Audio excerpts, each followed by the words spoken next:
Good morning from Panhandle Outdoors, America's only daily outdoor TV show. Your source for fishing, hunting, and information for folks who enjoy the great outdoors. Now sit back, relax. It's Panhandle Outdoors. Good morning, folks. Welcome to Panhandle Outdoors. I'm Winston Chester. I'm glad you're with us on this Monday morning. Got a big week planned for this show, some special guests, some great video, some really good things happening. We appreciate you being part of our team. Our weather brought to us by Gulf Coast Air Conditioning, Drew Pollard, and hard-working company taking care of our everyday comfort needs. And how about it cooling off some today? And he still got some of the firewood left. You might want to throw it on the fire tonight because it's going to get down into the 30s here on the coast, and it'll really always cooler inland. So the high today be 56, low here about 37.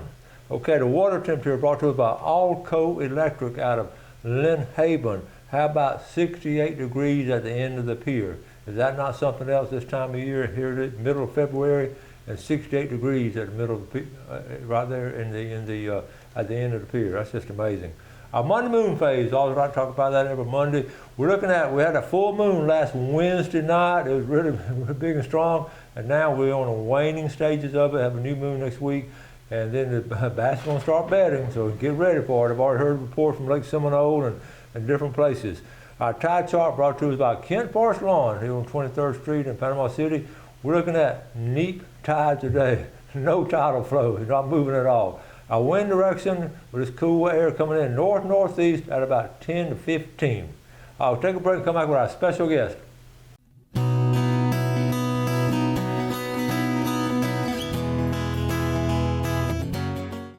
Welcome back, and look who's here this Monday morning. Of course, we recognize Bill Allen, but Dalton, his son, drove all the way down from way down Freeport, and got here early this morning. Appreciate it. And Dalton is a big outdoorsman, and we're so glad to have y'all. Welcome. Thank you. Bill and I see each other all the time, but I don't get to see Dalton enough every now and then. But we're at the wedding. How long have you been married now? October, so however many months that is. Up in Tennessee, that was fun. We had a great trip up to Chattanooga, and you saw some of the pictures and all. So anyway, they got together and finally got to go hunting together. Y'all been so busy and all. So tell us what y'all been up to, Bill. What you been up to? Well, you know, just the same old stuff. Pretty busy. A lot going on with work and stuff like that. But you know, we used to obviously, you know, Dalton's got this job running the center, and it's hard to get together as much as we used to. You know, and we owned some property in Vernon for a while and hunted together, and then. Yeah. You know, on a lease one time, but it's been a while since we've been able to sit together and hunt together, which that's what Dalton wanted to do. We sat in the same stand the whole time, so that was a lot of fun. Now that's cool, wasn't it? Yeah, it was nice. Like you said, we haven't been able to hunt in 5 or 6 years together since I started public land hunting a lot. You know, not really hunting houses with two people to sit in when you're public land hunting. Especially when I do my saddle hunt, I'm up in a tree by myself. Yeah, we talked about him in that darn saddle thing. Yeah. Dalton is a serious hunter now, and he's very selective, and you shoot a bow a lot, right? Yeah, I do. I just love it's nice to be able to shoot them from 100 yards with the 270, but getting them within 30 yards and having to pull a string on them is a little bit different experience. So, as much as I can, I'll shoot a bow. I don't know where he got all that from. It's just a lot of fun shooting bows. So anyway, of course, it runs the Biofeed Center. We're going to talk about that later. But you have some connections, just people you know through the environmental and all. So you found a place. So yeah, a buddy of mine, he actually works for a company who does habitat. Restoration. There's habitat restoration for different private lands. So they contract his company out, and he's got this area kind of north in Alabama, and he contacted it. I was talking to him about it, and he said, "Hey, why don't you come up and just hunt one weekend with us, type deal." And I said, "All right, well, let me bring my dad." So we kind of set it up to where he could go with us that weekend. We all three went and hunted that weekend. So it was a real nice time to go sit with him and just kind of video and just relax. And we stayed at his house. Yeah. Oh, cool. You know, we were 40 minutes from the property. About 40 minutes. So geographically, where was it? Let's say northeast-ish, maybe just East Alabama. Maybe not so much north. Okay. North of Auburn a little bit. Okay, around the Auburn area? Yeah, just northeast just Alabama. north, Okay, yeah. all right. That's some pretty country up there. Yeah, it's nice. I mean, the area he had, it was about 400 acres, and they had just started this restoration type process, probably about 2 years ago on it, if I remember correctly. Yeah. And the main thing is, if you start your restoration correctly, then you really don't have to put as many food plots in because the deer has natural food. So he does have food plots on it, and they do. But he cut the number down Yeah. dramatically Yeah, when he took over. I think there was too many. 15, and now he's down to 6. Okay. And this year, with a couple of hunts they did with some veterans and things up there, this year they actually ended up shooting more deer off that property than they've ever shot since they've ever had it. So his restoration process and what he's doing to it is actually working to bring back the deer. So That is And awesome. there are a real nice. lot of turkeys. How we saw That's a ton of turkey turkeys. after turkey out Yeah. there. But also he said that they had the first covey of quail up there that they've had in several years. So No he's done a kidding, great wild job. quail. We'll talk about that and trying to get a restoration on it and doing it natural food. We're doing it and keeping the predators down too. yeah, predators down, natural food. The main thing is when you don't manage land correctly, you get a lot of underbrush that people think is good, but it's actually not good because it's not the right quality underbrush. And so trying to get fire back through an ecosystem is really good for it. And then before he does that, he's got to go in, he's got to start clearing all that underbrush that's not there. It's not supposed to have fire to it. So it's not a 2-year process. It's not a 3-year process. It's going to take, especially to get it back to normal, it'll probably take 50 years or so to get it back to like pristine. Yeah. But you start working the way he is now, probably 10 years from now, it's going to look pretty nice. How about that? So- And that's the way it was naturally when folks first started coming in. And Yeah. all, so Beautiful, way back. beautiful property Yeah. up there. All right, we're going to take a quick break. We have a video we're going to set up, so we're going to take a quick break and we'll be right back.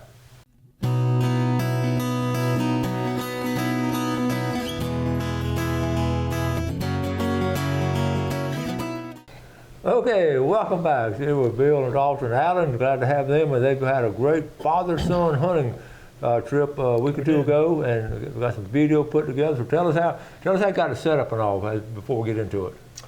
So this is on a small little food plot. It probably was 100 yards at the back of it, and maybe only about 60 yards wide or Yeah. something. A little tiny food plot, but it was our second day hunting. The first day we set 2 different plants, and then this day was just good for the wind, and I'm always an advocate of hunting the wind. I don't know if it just comes from the saddle hunting and being out in the open, but it was a really good wind for us. It was coming kind of toward us to the right, and we figured it'd be a good spot, and maybe there'll be crowds crossing or cruising, and so we'll get into it here. Okay. Yeah, you got your camera set up in the stand, so here we go. Yeah, All right, so here we go. This is it right This here. is a little spike that came in this morning. Okay. Early in the morning. He actually came right before daylight at the back of the food plot, you can see there. And then, like bucks do, he worked around to the back side of it and tried to come in a different angle. Now this is when my dad's deer came in. Okay. Of course, he stood broadside to us the whole yeah, time. Spike did. The spike was there for about see 10 minutes. For Yeah. several So minutes. here's him coming in from the side. Same spot the spike came in, actually. And since I'm an amateur photographer, it's going to be pretty bad video okay. here. But right about now is when I decided I need to start range finding them. So I didn't move the camera because I was trying to get a range on him for Dad. And we're whispering to him what it was. And so I caught back up with him when he came into the plot. Okay. One thing I do want to point out, by the time we saw that deer to where he stopped in the food plot and started eating, it was only probably about 35 seconds. Whoa. So if you're paying, a lot of people like to play on their phone, but if you're playing on your phone, you're playing a game or something, and you're more than 40 Yeah, seconds into we it, he experienced. could have been gone before we even knew about Isn't it. that something? But he stopped and decided to face us here for a little bit and start feeding. Yeah, we originally thought he was just going to go across, and I was waiting for, if he does stop. I'd already made up my mind to shoot him walking if I had to. So this fast forward section is about 4.5 minutes or so of him just I had the facing us. crosshairs on that deer for 4 minutes. So he's facing you. That's a hard shot right Yeah. there. And he All right, here would we never are. turn. Oh, that's great. So here's a double camera setup. Great. I had a little GoPro inside the stand with us, and you can see my big camera there as well as Awesome. facing him out there. So he stood there for about 5 minutes, I guess is what we had Probably. the crosshairs on it for So about Bill, 5 you're minutes. just holding it right there for how many minutes, Bill? He's just holding it. At least 4. At this point, I'd already, put my hands off my ears because I knew he was just going to stand there and face us for a while. He told me to shoot him 3 or 4 Yeah. times, which you can't hear, but I was waiting. I just knew at some point he was going to turn, but I also got to the point where I didn't want to be the guy into the deer in the crosshairs for 4 minutes and he spooked and ran off. So I told Yeah. Dalton, I said, if he moves his head again and gives me what I was trying to accomplish, a good shot, I'm taking him. So I just, So he's still there? He's still just Yeah. facing us the whole time. Oh, my goodness. I know he was starting to get worried that a raccoon would come out or something like that and would scare him off. Mm-hmm. So he does turn and start quartering to us a little bit more. And as he does that, I pick up the binoculars and just check him out. So up there in Alabama, you have to have a total of 4 points for one of your bucks for your first buck. So Yeah, okay. he had 6, so we knew he's a shooter. So we both kind of got ready position. And this is when he's about to fire. So how far away are you right here? The shot ended up being about 68 yards. All right. He came into the plot about 80 yards. So Well, that was a kill right there on the yeah, spot. once he got him there, Yeah. we he never wiggled. No. Yeah, that's good. Just instant Yeah. boom. That was a good shot, Bill. I didn't have much to shoot at, but we walked out there. We waited about an hour, not, worried about him, but It's in the video, if there was something else maybe coming in. So we had one rifle, so I was going to shoot that morning, or Dalton was going to shoot. Yeah. I had my rifle that morning, and Y'all congratulating each other. Yeah. then I handed it over to him. Yeah, we were having fun at that We point. both had tags, so we only brought one rifle because I was carrying all this camera gear. I didn't want to carry Yeah, everything else. yeah. But we got down there, Yeah.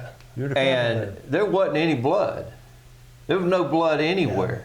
Huh. And I'm like, Dalton, I think this deer died of a heart attack when I pulled the trigger. But he found where I had taken him. There was a small hole with really no blood, but the bullet traveled the length of the deer, took out his lungs and his liver and the lower part of his stomach, and it tried to exit, but it didn't break the skin. So Dalton found that hard spot and took his pocket knife and cut it out, and found the mushroom head of that 308. Wow, that's amazing. But we didn't know that. Well, we knew that, but when we took it to the processor, and he said, yeah. I was afraid that I was going to tear up a bunch of meat, but it tore up 0 meat. That's it just amazing. traveled right down right through the vitals at that angle. But he didn't believe.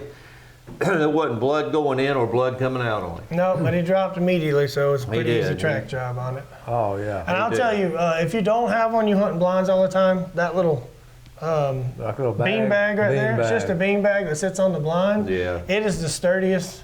It's like, I don't know, Academy probably has it for 10, 15 bucks. Yeah. But once you lay your rifle in a bean bag, Yeah. it's a complete sturdy. You can make a good shot off of that thing I have one of anytime. those. I picked one up years ago and we were on a lease together. I picked one for him, one for me. That's good. And then, so to get on a little bit here, we're about to go walk out and check him out and take some photos and things so you can see the end of it. But we waited for a while because we thought maybe something else would come start in, and we both had doe tags too, so we had to, the gun had another bullet in it, so we were sitting there waiting to see if anything would come back out. Yeah. We knew we wasn't going to run off anywhere, so Yeah. we weren't too No. worried about it. It was cold enough. We weren't too worried about it. So, All right. but this is us going to retrieve the deer. All right. Pretty woods. Again, It's really beautiful up there. yeah. Really beautiful up there. What we didn't know at the time, but when we start looking at this deer and then the one that Dalton kills later, these deer were in the rut. We had no idea. Yeah. And Our actual original plan, because you could shoot a doe a day with your 3-day tag. So our original plan was to go up there and just fill the freezer yeah, and us shoot a doe or two, and that Right. way we got plenty of deer meat but for the the next does year. were staying put. They weren't coming out. We That's saw odd. 5. Usually the other way around. Yeah, we saw 5 deer all the whole time we were up there, and 3 of them bucks. 3 of them bucks. So, Hey, and one of them with that spike. That's unusual. Yeah. And the other one of them was a little fawn. So All see his little right. 6 here. He doesn't have any inside tines, but he's got a pretty nice especially compared to some of the deer down here, he had a pretty nice little base on him as far as the size. Looks like that's a great picture there. It looks like a young deer. Yeah. Good. Yeah. We didn't get a good age on him. You can age him on the hoof a little bit. I think he's probably about 2.5 or so. Yeah. Well, you did a great job in the video. But amateur stuff. But No, here he is, and then a little picture of his rack coming up next. You can kind of see. No blood. Had a nice little. It's not very skinny compared to what it was there. So that's right. wait, I got one more photo, I think. And he came in at about So we took a photo 120 there. pounds. Yeah, that was fun. It was nice. That is cool. Congratulations. Yeah. So Okay. I think that's the rest of the photo. So of the video, but I threw that together yesterday night. That photo or the video. And Yeah. Well, your video was great because when your dad and I video, it's more kind of this kind of stuff. Well, Dalton is a wildlife photographer. He's got lenses that are that long. Yeah. I mean, he's serious. He puts us to shame. no. Big time. The couple of things I probably would have done different looking back at it now, but I wish I'd have got with the GoPro. I forgot to turn that on for about 4 minutes after we were standing inside the thing. So that's why it cut to the GoPro a little bit later, because I was more worried about getting a big camera on them and ranging them and getting everything set. And then I was like, I didn't turn on the small camera. So I turned on the small camera because you can't literally leave those running all the time. That's right. That's the thing about the GoPro. Let's take a final break. We'll come right back.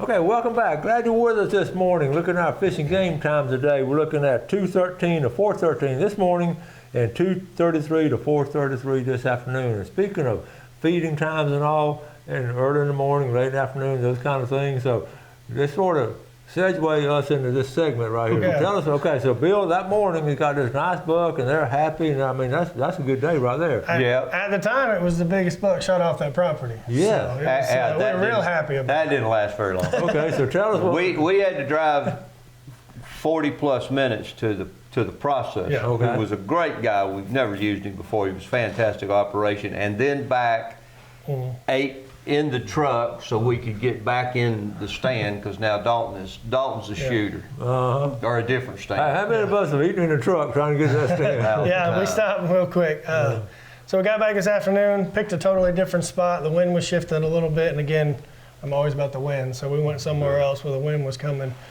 basically directly toward us.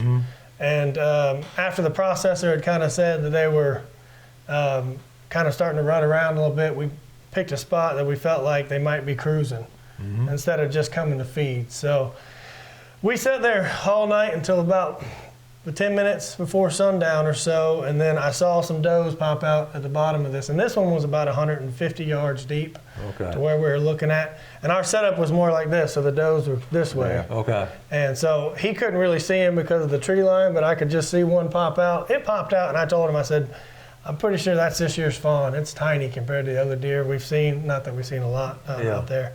And then another one popped out behind it. It was a little bit bigger. So I said, well, again, we're here for meat at this point. So I'm like, if she comes out here, we're going to... They walked down the tree line to where you could just barely see them every now and then. Got real close to us, about 30 yards. Kind of went out to the food plot and then decided maybe not, and went behind us. So I thought, well... We're done there, and I kept trying to peek out the window and not move too much. And then I heard him come back out, and then I tried to get him on my binoculars. I'm sitting there looking like this, and I turned to tell him I can't see him anymore, and I look up, and they're standing in the middle of the food plot. Oh, my goodness. I'm just like, where did they come from? So I get my gun up, and I get my gun ready, and we had both decided that the second one was the biggest deer, so we were going to go for that one.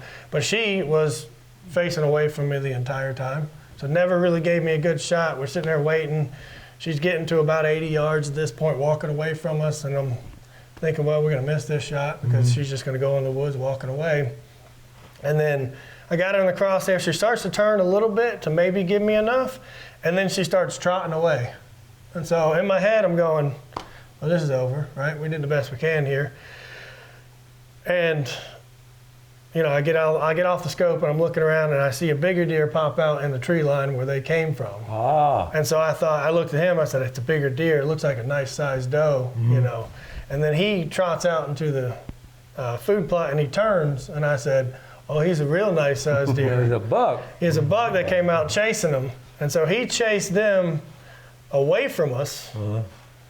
It was really the opposite. Where mine was facing, Yeah. Dalton was turning straight I was looking that at- way, looking Yeah. down. Okay. I was looking at his tail the entire time. I mean, just absolute, just tail. And he got down to the very bottom of the food plot, 130, 140, maybe away from us, somewhere around there. And the doe had went left, and so he decided he quartered just enough away from me left. And I said, Now it's time. now or never, because then at this point it's 5 minutes after sundown. It's starting to get dark anyways, and so I put the crosshairs on him and pulled it. Okay. And all I saw was muzzle flash, and I settled back on him, got my binoculars I out. was trying to lean out and see. Okay. I thought I saw him go down, but Oh, yeah. couldn't see him. So we'll go back to the pictures here. All right, let's look at the picture real Yeah. quick. We're trying to So run this out is of time. him. This is a nice. He ended up being a nice 7, Whoa.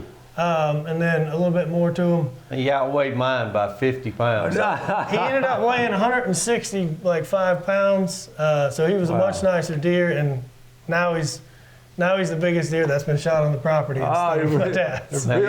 dad's. About 6 hours later, I lost that. Your record didn't last very long. But two things. One is that first picture, Yeah. Winston. You've seen that rifle before. That's Yeah. the 270 that my dad built. Yes. That that I used to hunt with, which I gave to Dalton a few years ago, and I've got that Ruger 308. But That's cool. Dalton's killed several big deer You with shot it with your gun to your granddad. I love that. It's a sweet and shoot. Yeah. It's a little heavier than most, but it's sweet shooting. I can't handle it. I So can't. both of y'all got them at different angles. Yeah.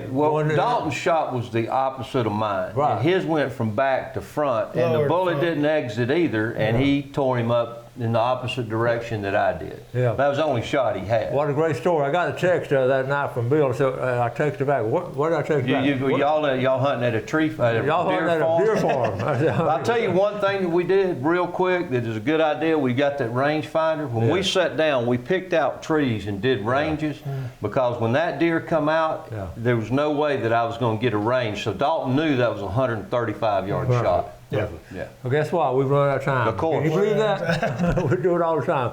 All the things coming on. I'm going to get Dalton to come back tomorrow. We're going to talk about the biofeedback center tomorrow. So y'all have a great day today. Do something good for someone else. Enjoy the great outdoors and take care of it. And God bless. Thanks for watching America's only daily outdoor TV show, Panhandle Outdoors with Winston Chester, featuring hunting, fishing, and other activities and information to help you enjoy the great outdoors. Join us next time for Panhandle Outdoors.